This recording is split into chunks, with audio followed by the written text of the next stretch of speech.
JNTH one time chance exams notification release అయింది. Exams May జూన్లో ఉంటాయి. అయితే అది నోటిఫికేషన్లో వాళ్ళు ఇవ్వటం అయితే జరిగింది. కానీ ఇప్పుడు ఉన్న పరిస్థితులు ఏంటంటే ఇక్కడ మీరు గమనించినట్టయితే ఇవాళ మార్నింగ్ 1:44 AM జరిగిన సంఘటన ఏదైతే ఉందో అది ఇప్పుడు స్టార్టింగ్ స్టేజ్లో ఉంది కాబట్టి ఒకవేళ ఏదన్నా ముందుకు కనుక వెళ్ళి సో పెద్ద సమస్యగా మారితే అప్పుడు పరిస్థితి ఏంటి? ఎందుకంటే ఈరోజు వచ్చేసరికి మాక్ డ్రిల్స్ నిర్వహిస్తూ ఉన్నారు. సో ఇప్పుడు ఈ తీవ్రత ఎక్కువైతే ఈ JNTH one time chance exams post phone చేస్తారా? మే జూన్లో జరగకుండా తర్వాత ఏమన్నా కండక్ట్ చేసేదానికి ఉంటుందా? దాని గురించి ఇప్పుడు మాట్లాడదాం. ముందుగా అయితే ఇంతవరకు ఈ ఛానల్ సబ్స్క్రైబ్ చేసుకుని వాళ్ళు ఎవరు ఉంటే ఖచ్చితంగా సబ్స్క్రైబ్ చేసుకోండి, వీడియోని లైక్ చేయండి, షేర్ చేయండి. మీకు ఏమైనా డౌట్స్ ఉంటే కాల్ మీ 4 ద్వారా కాల్ చేయండి. Telugu news edition Telegram YouTube channel subscribe చేసుకోండి. జేఎన్టీ యూనివర్సిటీ అప్డేట్స్ ఛానల్ కూడా సబ్స్క్రైబ్ చేసుకోండి.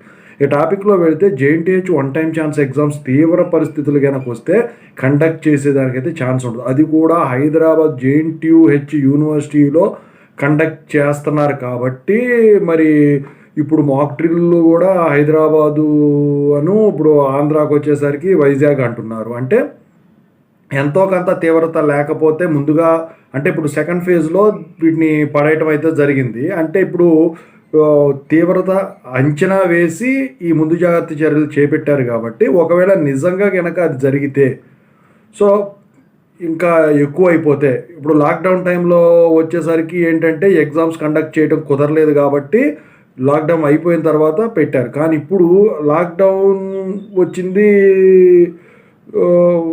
వేరే, ఇప్పుడు జరిగే సిట్యువేషన్ వేరే. సో ఇది ఇంట్లో కూర్చున్న దాక్కునేది కాదు కాబట్టి ఖచ్చితంగా అయితే తీవ్ర స్థాయికి వెళ్తే మాత్రం ఎగ్జామ్స్ పోస్ట్ పోన్ అయ్యేదానికి కూడా ఛాన్స్ ఉంటుంది. అసలు ఎగ్జామ్స్ పోస్ట్ పోన్ అవుతాయి, అసలు ఎగ్జామ్స్ ఉండవా అంటే మాత్రం ఎగ్జామ్స్ అయితే ఉంటాయి. కానీ మరి ఇప్పుడు ఏది జరగకుండా ఉన్నట్టయితే అనుకున్న షెడ్యూల్ ప్రకారమే కండక్ట్ చేసేదానికి ఛాన్స్ ఉంది.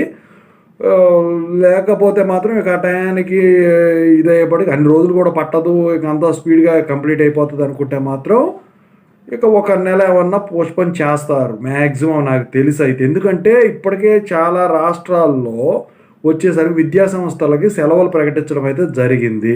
సో ఇక ఎటు నుంచి ఎటు చూసుకుని ఎటు నుంచి ఎటు వచ్చినా కూడా ఏం జరుగుద్దని ఎవరూ కూడా ఊహించలేని పరిస్థితి అనమాట. ఓవరాల్గా అయితే నిరంతర అప్డేట్స్ కోసం అయితే ఈ ఛానల్ ఫాలో అవుతూ ఉండండి. ఖచ్చితంగా అయితే మీకు అప్డేట్ ఇస్తాను నేను, అఫీషియల్ అనౌన్స్మెంట్ వస్తే కనుక. Thank you so much.